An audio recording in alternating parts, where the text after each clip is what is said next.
Oi, meninos, como é que vocês estão? Tudo bem? Então, a gente vai continuar a nossa aula falando de bactérias, tá ok? A gente continua com a disciplina de microbiologia e parasitologia e eu sou o professor Armando. Então, a primeira bactéria que a gente vai falar é a Corynebacterium diphtheriae. A difteria, se eu não estou enganado, até citei um pouquinho dela na última aula. A difteria é uma doença que felizmente está erradicada no Brasil. É uma doença que tem uma alta taxa de controle, epidemiologicamente falando. Ela não afeta mais as pessoas como ela afetou há um tempo atrás, há algumas décadas atrás. Por quê? Por causa da vacina. Nós temos uma vacina chamada de tríplice bacteriana, que ela protege contra difteria, tétano e coqueluche, tá ok? E essa vacina, ela também está presente na penta. A penta é aquela vacina que mais dói na criança quando ela toma nos seus 2, 4 e 6 meses. Ela fica mais chateadinha, fica mais molinha, orientam-se inclusive a fazer compressa, enfim. A difteria é uma doença que felizmente está erradicada, mas ela é uma doença que afeta o trato respiratório superior, tá bom? Ou seja, ela vai estar localizada na faringe. Eu não sei se vocês já viram a anatomia, mas a faringe ela faz parte do trato respiratório. Ou seja, a faringe é essa porção que fica próxima à base do pescoço. Ela começa basicamente no início da garganta e vai até boa parte da base do pescoço. Ela ocorre basicamente ela se localiza basicamente, ela infecta a região da faringe, causando presença de secreção na faringe. Geralmente essa secreção ela é purulenta, ou seja, tem pus na faringe. A transmissão ela ocorre basicamente por aerossóis. O que são aerossóis? Aerossóis são gotículas de saliva microscópicas, minúsculas, que não são possíveis ser vistas a olho nu. Quando a gente fala, a gente emite gotículas de saliva, essas visíveis, essas maiores, essas macromoléculas que são visíveis a olho nu, e existem aerossóis, que são as gotículas de saliva menores. Inclusive, por exemplo, o coronavírus ele é transmitido também dessa mesma forma, através de gotículas de saliva e de aerossóis. Esses aerossóis, quando a gente vai falar, ele acaba, obviamente, passando pela laringe, que a laringe é onde é formada a voz, as pregas vocais ficam na laringe, e esse bacilo infecta, vai ser carreado por essas gotículas de saliva ou por esses aerossóis. Ela também pode infectar a pele, e aí se vocês prestarem atenção, a pele é um local de que não tem descontinuidade, só existe descontinuidade quando você corta a pele, quando você fere a pele, enfim. E ela pode estar localizada exatamente nessas regiões de corte, de descontinuidade, e também pode ser localizada nas regiões genitais. A próxima é a Shigella. A Shigella é muito comum, principalmente quando a gente compra um alimento no supermercado e não higieniza ele. E aí, meninos, uma coisa que vocês precisam aprender. Quando a gente vai falar de diarreia e disenteria, existe uma diferença, tá bom? O que é a diarreia? A diarreia é a frequência aumentada de evacuação, ou seja, é o aumento da quantidade de evacuações diárias. Se você, por exemplo, tem uma evacuação diária, se você, enfim, se você tem elimina fezes uma vez por dia, é o teu padrão. Se você vai fazer isso uma, duas, três vezes ou mais, fugiu do teu padrão. Isso é diarreia, tá bom? E a Shigella, ela causa disenteria. O que é a disenteria? A disenteria são fezes, pode inclusive também ser ocasionada por fezes amolecidas, e a diarreia geralmente é caracterizada por fezes amolecidas. A disenteria ela é a presença de muco nas fezes e geralmente aumenta a frequência de eliminações diárias, tá bom? Então a disenteria é uma infecção que tem muco e, consequentemente, ela acaba tendo a bactéria nas fezes, tá bom? Todas as espécies de Shigella, e esse SP na frente de Shigella significa que existem diferentes tipos. A maioria delas acaba ocasionando os mesmos sinais e sintomas, quase as mesmas doenças, tá bom? É uma doença que ela vai afetar principalmente o epitélio do intestino grosso, ou seja, a camada do intestino grosso, e é no intestino grosso que são formadas as fezes, né? Vai ocasionar uma intensa reação inflamatória. Consequentemente, essas fezes vão ter leucócitos, que são glóbulos brancos, vai ter muco. O muco é uma espécie de catarro nas fezes, geralmente esbranquiçado ou transparente, e sangue também nas fezes. Essa infecção ela pode se manifestar de forma assintomática, sem nenhum sintoma, ou são sintomas passageiros, mas ela também pode ter sintomas mais graves, que é o que a gente chama de disenteria bacilar clássica. Quais são os sinais da disenteria bacilar clássica? Diarreia aquosa, e aí é o aumento de frequência de evacuações, febre, cólica abdominal e tenesmo. O que é tenesmo? Tenesmo é a contração do esfíncter anal, causando dor e desconforto, e às vezes você pensa que está com vontade de fazer cocô, mas não. Está com vontade de eliminar fezes, mas não. É só essa contração, e aí vai ao banheiro e não tem nenhuma eliminação. Então, essa contração do esfíncter anal é chamada de tenesmo, tá bom? Geralmente, essas fezes, elas têm secreção purulenta, ou muco purulenta, e presença de sangue, que são fezes sanguinolentas. A Shigella, no Brasil, ela basicamente acaba causando duas doenças. As gastroenterites, e aí é muito comum a salmonela causar isso. O que é a salmonela? A salmonela é uma bactéria que ela está presente principalmente em enlatados. Então, quando você compra um milho enlatado, quando você compra qualquer enlatado, você deve higienizar esse enlatado antes de abrir. Quando você não higieniza e abre, muito possivelmente vai estar contaminado de salmonela. A salmonela também ela pode estar dentro desses enlatados. Como? Quando você pega uma caixa e ela está estufada, ela está amassada, enfim, ela está com uma deformação, é muito provável que ela esteja infectada com salmonela e aqueles gases, aquela deformação são causadas pelos gases da salmonela, tá bom?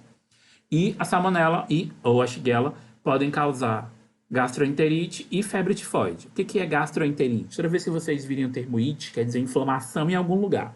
Gastro quer dizer a região do estômago do intestino, tá bom? Então, a gastroenterite, desculpa, vai causar inflamação na mucosa intestinal e vai acabar causando principalmente problemas estomacais, por causa dessa intoxicação alimentar por salmonela, por exemplo. E a febre tifoide é causada pela salmonella typhi. Trata-se de uma infecção sistêmica no corpo inteiro, ocasionando problemas principalmente na mucosa intestinal, que vai ter sangue, pode atingir o fígado, o baço e a medula. Então a febre tifoide, inclusive, pode levar à morte, tá bom? A Klebsiella pneumoniae, e aí a Klebsiella é muito comum, vai causar problemas, como o próprio nome diz, pneumonia na região dos pulmões, podendo causar pneumonia. A pneumonia bacteriana, tá bom? Que existe pneumonia viral. Ela é basicamente uma doença oportunista, então ela é muito comum em hospitais. O indivíduo está no hospital, está com baixa imunidade, fez uma cirurgia. Então, as próprias medicações acabam deixando esse paciente com a imunidade baixa e pode ser uma boa oportunidade para a Klebsiella infeccionar esse paciente. Também ela é muito comum em recém-nascidos, como eu falei, já pacientes cirúrgicos, portadores de câncer e pacientes com diabetes, tá ok? Pode ocasionar endocardite. O que é endocardite? É a inflamação do endocárdio, que é o músculo da parte interna do coração, infecções de feridas cutâneas e enterite. O que é ferida cutânea? Ferida na pele. O que é enterite? É a inflamação na região do intestino grosso. Alguns procedimentos, como cateterismo vesical e intubação para ventilação mecânica, que hoje a gente está vendo muito isso por causa dos problemas respiratórios que a Covid-19 pode ocasionar, também são portas de entradas, principalmente para a Klebsiella pneumoniae. E a Escherichia coli. A Escherichia coli também é um patógeno muito comum nos hospitais, mas ela também é muito comum no nosso corpo. Ela está presente na nossa microbiota, ou seja, ela existe de forma comum dentro do nosso corpo. Só que quando acontece acontecer um desequilíbrio dessa Escherichia coli no meu corpo, seja por infecção, seja por ingerir alimentos contaminados, enfim, pode causar problemas. E aí eu posso ter a Escherichia coli enterohemorrágica e a Escherichia coli enteroxigênica. O que quer dizer isso? Quer dizer que a Escherichia coli enterohemorrágica ela vai causar problemas relacionados ao sangue. Ou seja, vai ter diarreia hemorrágica, que é diferente um pouquinho das fezes, de sangue nas fezes, porque esse sangue ele vai vir lá de cima, lá do intestino, tá bom? As fezes alcoólicas, vai ter muita cólica abdominal e esse paciente geralmente não evolui para febre. Como é que eu consigo adquirir essa Escherichia coli enterohemorrágica? Utilizando leite não pasteurizado, com água contaminada com as fezes, e a ETEC, que é a Escherichia coli enterotoxigênica, ela é basicamente comum, desculpa, quando você viaja e você consome um alimento que você não conhece, come num restaurante que você não sabe a procedência desse alimento, bebe água que você não sabe a procedência dessa água, e é basicamente por isso que esses indivíduos acabam contraindo esse tipo de Escherichia coli, tá bom? O próximo é o Mycobacterium tuberculosis. Como o próprio nome diz, ela é responsável pela tuberculose, por causar a tuberculose. É uma doença que afeta principalmente os pulmões, embora ela possa acometer outros órgãos. Por exemplo, um caso muito famoso foi o do cantor Tiaguinho, que ele teve tuberculose, mas ele teve tuberculose na laringe, desculpa. Ela pode acometer outros órgãos, tá bom? Mas ela é comumente encontrada nos pulmões. Tanto que uma forma de diagnóstico da tuberculose é o exame por imagem dos pulmões. Porque ela acaba cometendo de uma forma muito clara os alvéolos pulmonares. A tuberculose é uma doença de transmissão aérea, ou seja, você acaba se infectando quando você entra em contato com alguém doente e os aerossóis ou as gotículas de saliva vão levar o agente causador dessa doença. Pode ser transmitido por tosse, que é uma das principais características da tuberculose, né? A tosse persistente, seca, por mais de 3 semanas, ou contato por qualquer outro tipo de forma com as vias aéreas do paciente, tá bom? Somente pessoas com tuberculose ativa podem transmitir a doença. O que quer dizer isso? Existem pessoas que têm contato com o bacilo da tuberculose, mas não ficam doentes. Essa pessoa que teve contato, ela não é uma pessoa transmissora, tá bom? A transmissão, ela é plena enquanto o indivíduo tiver com presença de bacilo no escarro, e aí vocês vão entender um pouquinho. Porque eu não vou me ater muito à tuberculose, porque mais na frente vocês têm uma disciplina chamada doenças transmissíveis, onde vocês vão estudar um pouquinho melhor a tuberculose, tá ok? E essa doença, ela é muito comum, principalmente em pacientes moradores de rua, em pacientes imunodeprimidos, em pacientes alcoolistas, em pacientes HIV positivos, porque ela acaba precisando de uma imunidade baixa ou de um paciente susceptível. Eu poderia até chamar ela de doença oportunista, porque é quase incomum de ela atingir pacientes com a saúde em dia, pacientes sãos, tá ok? A transmissão, ela tende a diminuir gradativamente após o início do tratamento e esses pacientes costumam fazer o tratamento de forma... O tratamento, geralmente, quase 100%, é efetivo. Ou seja, tuberculose tem cura. A maioria dos pacientes infectados resiste ao adoecimento, ou seja, talvez você já tenha tido contato com o bacilo da tuberculose e não ficou doente. A vacina BCG, aquela que todo mundo toma ao nascer, ela é responsável por nos proteger de formas graves de tuberculose. Professor, se eu tiver contato com o bacilo da tuberculose e já tiver tomado a vacina BCG, eu vou ficar doente? Não sei. Tá bom? A vacina BCG, ela não protege contra todos os tipos de agentes transmissíveis causadores da tuberculose. Só a forma mais grave. Quais os principais sintomas? O principal sintoma é a tosse, e essa tosse seca, persistente, por mais de 3 semanas. O emagrecimento é muito comum. Outros sintomas, como a febre vespertina, ou seja, uma febre que acontece durante o fim da tarde. Sudorese noturna, ou seja, o paciente começa a transpirar muito à noite. Anorexia e emagrecimento. Anorexia é a perda de peso drástica, tá bom? O emagrecimento é a perda de peso ao longo do tempo. Como é que é feito o teste? Basicamente, o teste feito para diagnosticar o paciente com tuberculose é o teste do escarro, que esse paciente vai ter que coletar o escarro durante a manhã e vai ser avaliada a presença de bacilos nesse escarro, tá bom? E a próxima doença é uma doença que, infelizmente, ainda é muito comum no Brasil. E aí eu vou falar um pouquinho mais dela, porque o meu mestrado foi falando de hanseníase. Então, vocês vão ter que me aguentar falando um bom tempo de hanseníase, porque é o que eu mais sei falar. A hanseníase é um micobactério. E aí, meninos, a hanseníase ela tem uma afinidade muito grande por nervos periféricos. O que são nervos periféricos? O que é periferia, né? A periferia é tudo aquilo que está longe do centro.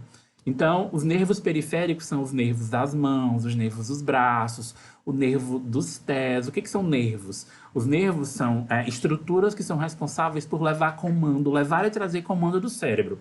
O homem, ele é considerado o bacilo, o reservatório natural do Mycobacterium leprae, que é o causador da hanseníase.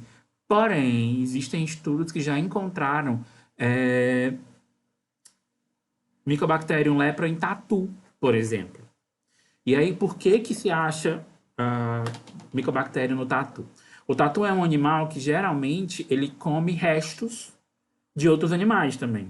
E aí, alguns tatus podem acabar se alimentando de cadáveres. Cadáveres esses que têm, ou tiveram, na verdade, né, já são cadáveres, que tiveram hanseníase e acabaram se contaminando com o bacilo. Mas acredita-se que esses tatus, por exemplo, esses animais, eles não conseguem transmitir para o homem a hanseníase. A principal via de eliminação do bacilo e, consequentemente, de transmissão são as vias aéreas superiores, ou seja, só se contamina de hanseníase quando você tem contato com um paciente que já teve, obviamente, que tem hanseníase. Os pacientes que já tiveram, já estão curados, não transmitem. O paciente que tem hanseníase, geralmente a forma mais grave da hanseníase, porque é uma doença que tem estágios, ela vai evoluindo ao longo do tempo. E existe uma classificação que a gente vai já conhecer mais na frente, tá bom? Ou seja, a principal via de transmissão da hanseníase são as vias aéreas superiores, os mesmos aerossóis e as mesmas gotículas de saliva. É importante falar uma coisa: a hanseníase é uma doença de alta infectividade, mas ela é de baixa patogenicidade. O que quer dizer isso? Existe um grande número de pessoas que tiveram contato com o bacilo da hanseníase, o Mycobacterium leprae. Porém, nem todo mundo adoece. Existem pesquisas que dizem que existem famílias mais propensas que outras a contraírem hanseníase. O que vai levar em consideração para a transmissão da hanseníase ser efetiva? Você tem um contato íntimo e prolongado com essa pessoa. O que quer dizer um contato íntimo e prolongado? Dormir com ela? Não necessariamente. Um contato íntimo e prolongado quer dizer que você vive na mesma casa que essa pessoa, que você passa longos períodos do dia com essa pessoa, que você tem um contato com essa pessoa prolongado. Ou seja, quem mora com paciente que tem hanseníase está muito mais propenso a adoecer. Mas isso quer dizer que eu vou adoecer? Não. Isso não quer dizer que você vai adoecer, você só está mais propenso a adoecer. Tá ok? E aí, existem, como eu estava falando, algumas situações que acabam favorecendo a transmissão da doença, né? Principalmente os fatores ligados ao bacilo, ou seja, aquele contato íntimo e prolongado, se você está mais exposto a um paciente com hanseníase há mais tempo, se você é um paciente que tem uma resposta imunológica fraca, você adoece com frequência. E os fatores ambientais. Por muito tempo, a hanseníase foi chamada de doença de pobre. Por quê? Porque ela estava presente na população mais frágil, socioeconomicamente falando. Isso quer dizer que as pessoas ricas não adoecem? Adoecem sim. O problema é que, com as pessoas com uma fragilidade socioeconômica, elas dividem o mesmo quarto, elas dividem a mesma sala, elas acabam tendo um contato maior comparado com pessoas que têm um favorecimento econômico maior. Entendem? Porque elas vão dormir sozinhas no quarto, elas vão estar mais tempo, porque a casa, mais tempo sozinhas, porque a casa é maior. Então, por isso, por muito tempo, a hanseníase foi chamada de doença de pobre. A principal via de penetração é a via aérea superior. Não existe contaminação tocando na lesão, naquelas manchas que todo mundo conhece, tá bom? Então, a principal forma de transmissão são as vias aéreas superiores. E quais são os sinais e sintomas da hanseníase? As primeiras atenções, digamos assim, a primeira forma de chamar a atenção da doença são as manchas. Porém, é importante dizer que a hanseníase, antes de ser uma doença dermatológica, ela é uma doença neurológica. Vocês lembram que eu falei para vocês que ela tem afinidade pelos nervos? Então, antes das manchas aparecerem, as pessoas vão ter afetado os nervos periféricos. Ou seja, quando as manchas aparecem, é sinal de que a doença já está instalada no indivíduo. Existem artigos que dizem que a hanseníase pode demorar de 5 até 12 anos para aparecer. Ou seja, o indivíduo pode estar com a doença há 12 anos e sem ter nenhum sinal ou sintoma aparente. Então, vamos lá. A presença de manchas, e essas manchas elas não precisam ser esbranquiçadas, elas podem ser brancas, avermelhadas, amarronzadas, elas podem aparecer em qualquer parte do corpo, mas é muito comum que elas apareçam em partes do corpo que não tomam sol, nas costas, nas coxas, tá bom?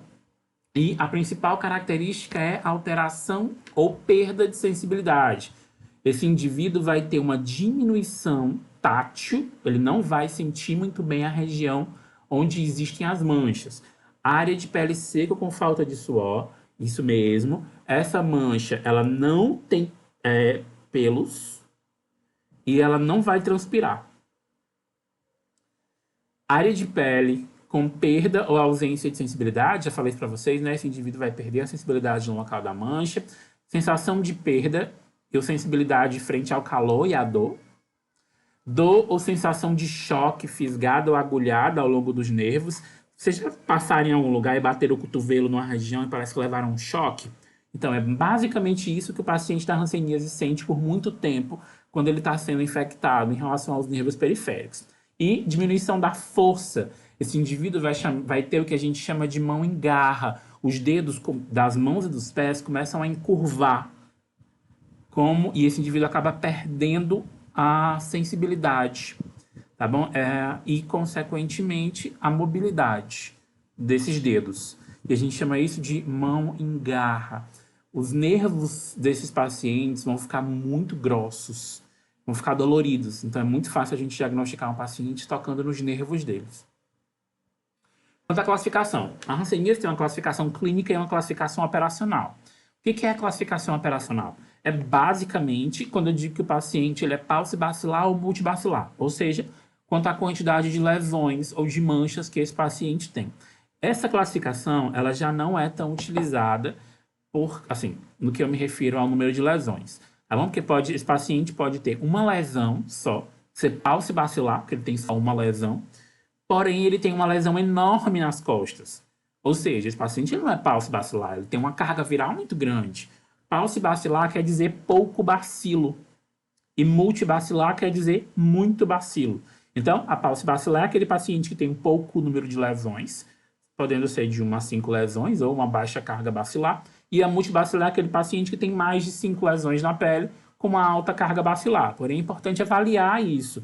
Porque um paciente com uma mancha só, que toma as costas inteiras, esse paciente, obviamente, ele é multibacilar, porque ele tem uma carga bacilar aumentada. E a classificação clínica. O que é essa classificação clínica? São as diversas formas de evolução da doença.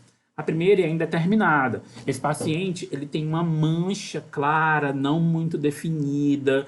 Essa mancha ela tem uma sensibilidade baixa. A cor dela é hipocrômica, geralmente, ou seja, essa mancha ela é esbranquiçada, ela tem pouca cor. E esse paciente acaba perdendo um pouquinho da sensibilidade. Ele sente, mas ele sente menos que nas outras regiões. Tá ok? E os pelos começam a cair. Não tem comprometimento de tronco nervoso.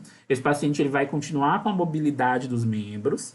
E, geralmente, a baciloscopia, que é o exame que é feito para saber se esse paciente tem hanseníase, não detecta. E aí eu vou falar do exame já já, porque o exame, a baciloscopia, nem sempre é indicada. Por quê? Porque esse paciente pode ter problemas ah, em aceitar que está doente. Continuando. Ah, e aí eu vou indicar uma coisinha para vocês. Sempre que vocês tiverem uma manchinha, eu vou indicar para vocês fazerem isso agora. Peguem a câmera do celular e olhem para essa mancha. Geralmente, as manchas de hanseníase ficam mais visíveis na câmera do celular, tá ok? Ah, nessa fase, as manchas elas nem sempre são tão visíveis, como por exemplo essa mancha no queixo. Por ser uma pessoa negra, a mancha ela só perdeu um pouco da cor, é uma mancha hipocrômica. Então, ela não vai chamar tanta atenção assim. Próximo é a hanseníase tuberculoide. A hanseníase tuberculoide é uma evolução um pouquinho maior da hanseníase indeterminada. Ela geralmente é uma fase de transição para uma piora de situação clínica. Esse paciente ele vai evoluir, vai ter mais problemas que o paciente que tem hanseníase indeterminada. Ele representa uma resposta celular ou imune desse paciente piorada, tá bom? Esse paciente ele vai ter lesão em placa, ou seja, não vai ser só uma mancha mais, essa mancha vai ter como se tivesse uma casquinha de ferida, ela é palpável. Nessa etapa da doença, ela pode ser inclusive confundida com impingem.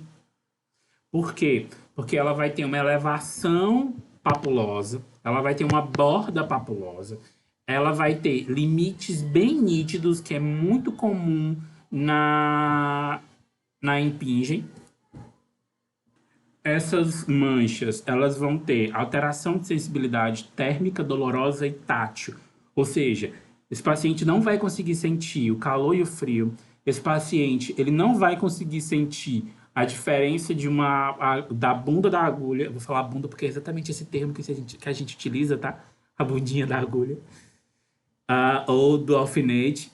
E a região mais pontiaguda. E o tátil, esse paciente não consegue sentir muito bem se a gente passa um algodão, se a gente toca, se a gente utiliza a ponta da caneta. Vai ter ausência de suor e queda de pelos. Aparece de forma assimétrica e essa é a principal forma de diferença, como eu tinha falado, das impinges. As impinges elas têm as bordas bem definidas e bem arredondadas.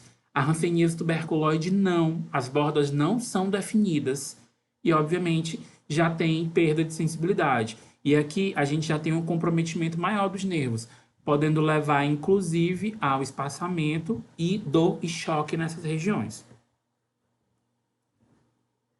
E aí vocês conseguem ver, olha, a borda bem delimitada, mas não é arredondada, ela não tem forma essa mancha.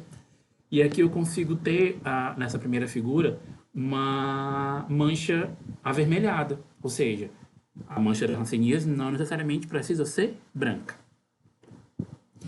A dimorfa, ela tem uma infiltração. O que é uma infiltração? Uma infiltração é essa porção mais arredondada. Os nódulos da hanseníase acabam sendo infiltrados, eles acabam sendo aumentados. Esses pacientes têm nessas regiões áreas de anestesia, eles não sentem nada e já tem um acometimento neurológico. Nessa fase, alguns estudos dizem que ela é uma fase de transição entre a tuberculoide e a vichoviana. A vichoviana é a fase mais grave da doença. Esse paciente ele vai ter tudo aquilo que eu falei para vocês, vai ter perda de sensibilidade, vai ter manchas, vai ter placa, vai ter nódulo, que a gente chama de rancenoma, que é essas bolinhas aqui que podem acometer todo o corpo. Vai ter borda mal delimitada, vai ter sensibilidade comprometida, tanto a térmica, quanto a dolorosa, quanto a tátil. Esse paciente vai ter queda da sobrancelha, que a gente chama de madarose.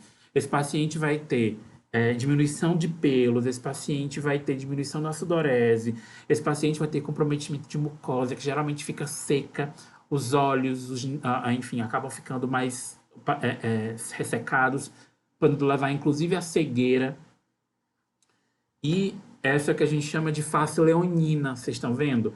A face leonina é quando a hanseníase toma todo o corpo e o paciente fica com uma face mascarada. A gente chama de face leonina. E essa aqui é a mão que eu estava falando para vocês, que chama de dedo em garra. Esse paciente ele não tem controle mais dos dedos, os dedos não conseguem voltar ao normal. E esse é o mal perfurante plantar. Vocês lembram que eu falei para vocês lá no começo que a hanseníase tem afinidade pelos nervos periféricos, que acaba cometendo principalmente nervos das mãos e dos pés? Então, um paciente que tem comprometimento dos pés por causa da perda de sensibilidade dos nervos, eles comumente evoluem para problemas na região da planta dos pés. Ou seja, esse paciente pisa num prego, esse paciente pisa no carvão, numa brasa, e ele não vai sentir queimar, porque ele já perdeu totalmente a sensibilidade.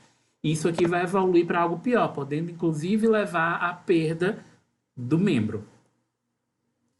Tá ok? O diagnóstico. O diagnóstico do paciente com hanseníase, ele é clínico, mas ele também pode ser feito a baciloscopia. O que é o diagnóstico clínico, né? É tudo aquilo que eu consigo avaliar, ou seja, a mancha, a perda de sensibilidade, a queda de pelos, não transpirar na região da mancha, enfim, tudo isso leva ao diagnóstico clínico. Mas também tem um diagnóstico através da baciloscopia, que é o exame.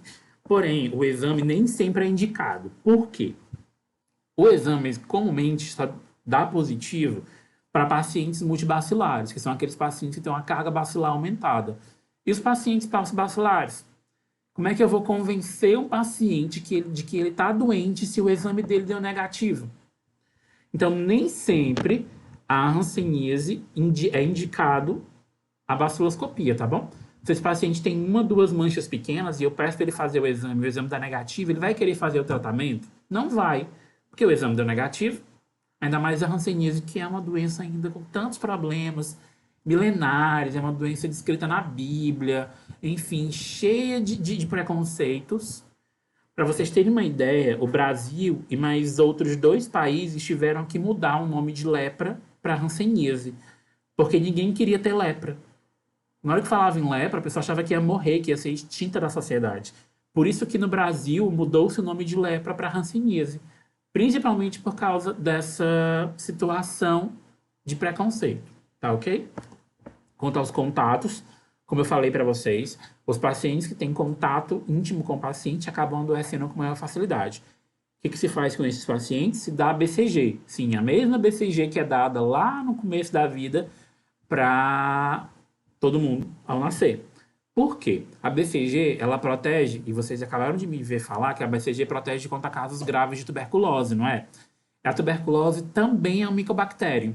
Então, quem está infectado com micobactério de hanseníase, que é o Mycobacterium leprae, vai acabar expondo mais, vai acabar pipocando os casos, e dessa forma o paciente vai conseguir ser tratado de forma mais efetiva. E o tratamento, ele tem 2 tipos de tratamento. Para o tratamento paciente paucibacilar, que é aquele que tem poucos bacilos, né, que pode demorar de 6 a 9 meses.